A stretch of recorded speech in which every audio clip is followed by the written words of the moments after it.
Oh, what's going on? It's time for a little shave action.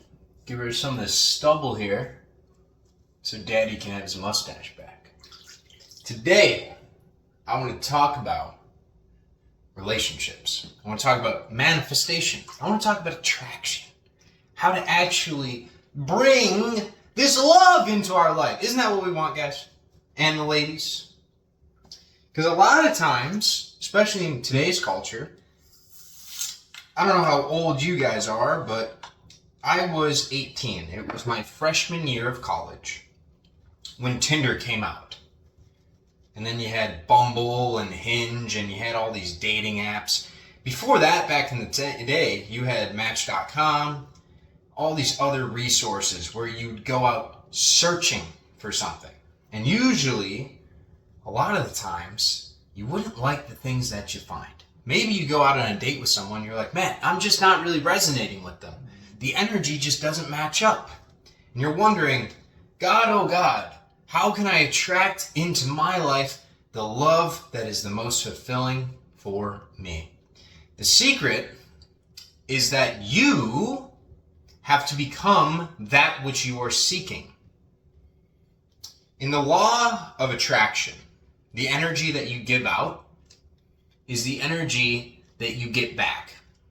Now, it's not always a one-for-one, so it's not like if you give money to somebody, you're going to receive money back. It's not like if you say, oh, you're beautiful to somebody, that you're going to be told by somebody else that you're beautiful. But that emotional state that you're in is what you will attract back to you. So if you do something out of a state of gratitude, if you do something out of a state of love, if you do something out of a state of abundance, you're going to attract those emotions back to you via different people, places, events, opportunities, things that will pass you by in all those little beautiful present moments of life. And this works the exact same for the negative emotions as well. So if you go through your day, and this one's going to be about dating in particular, and you're constantly saying, man, you know what, I'm going to be single the rest of my life because all the good guys are gone. All the good girls are gone. All these girls nowadays, they're just no good. You see the emotion attached to that? What is it? I see the first example, that would be lack. There's not enough. There's not an abundance of people out there. There's not an abundance of new relationships, new opportunities for you to experience other human beings, other souls in a loving manner. And the second one, where you think, oh man, they're just no good. What are you really saying? Are you angry? Are you anxious? Are you scared? Are you out of fear? It doesn't sound like love when you're constantly putting out that energy that everything outside of yourself is no good, that you're too good for the world. Right? That's like a repellent to women. It's like a repellent to men.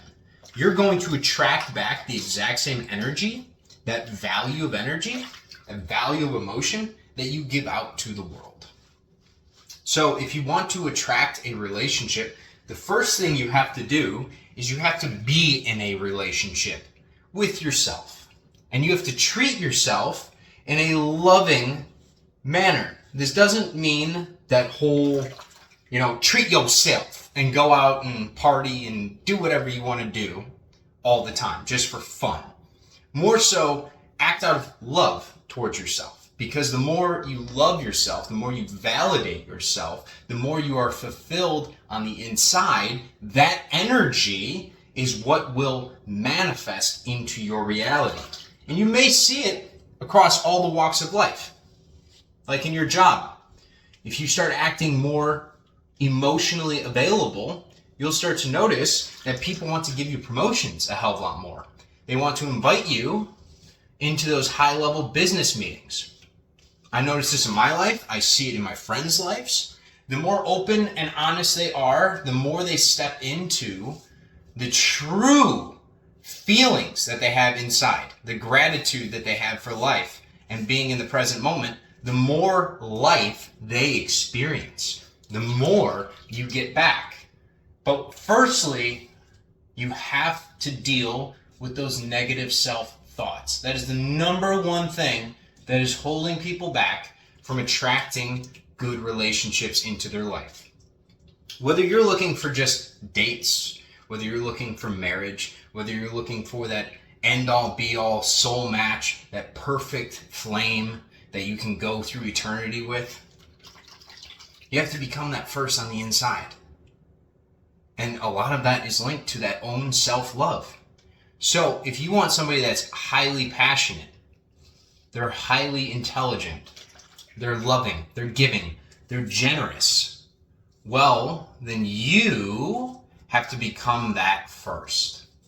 There's no ifs, ands, or buts. Sometimes people get lucky, and somebody that is a more narcissistic person can attract an empath and take advantage of them. But if you're like an empath, if you found your way to this channel, if you want to help people, if you want to supply the world with your love and your light, then I want to make sure that you find that perfect match for you.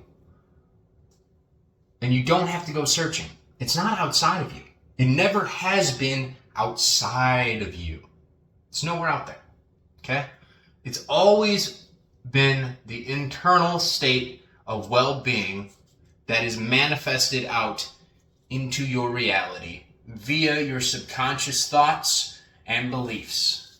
Your subconscious controls about 95% of the reality you experience. In the present moment, that's where we want to live our life.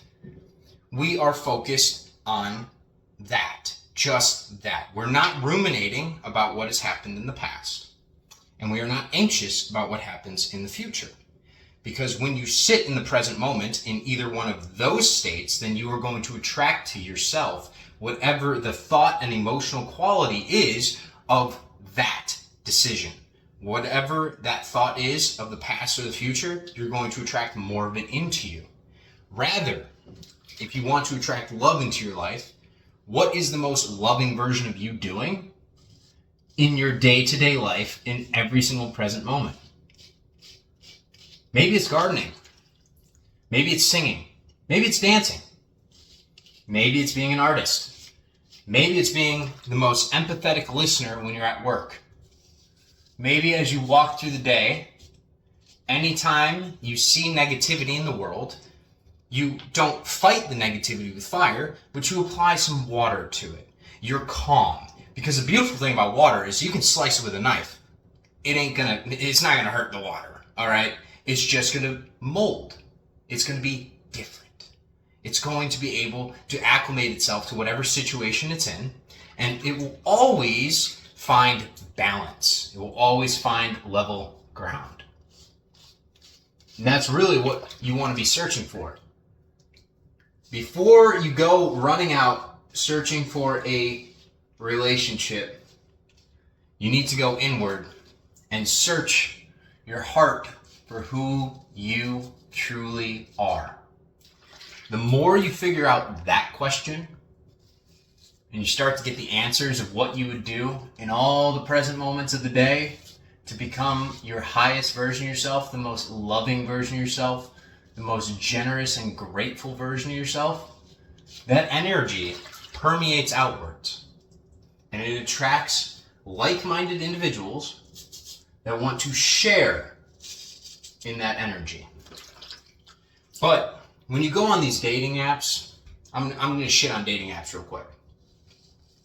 When you go on them, the second you open up that app, you have a myriad of choices. You have an endless amount of choices. And usually your psyche degrades very quickly to just physical looks. You care less about the soul of the person, the emotions of the person, what that person stands for, and more about what they look like.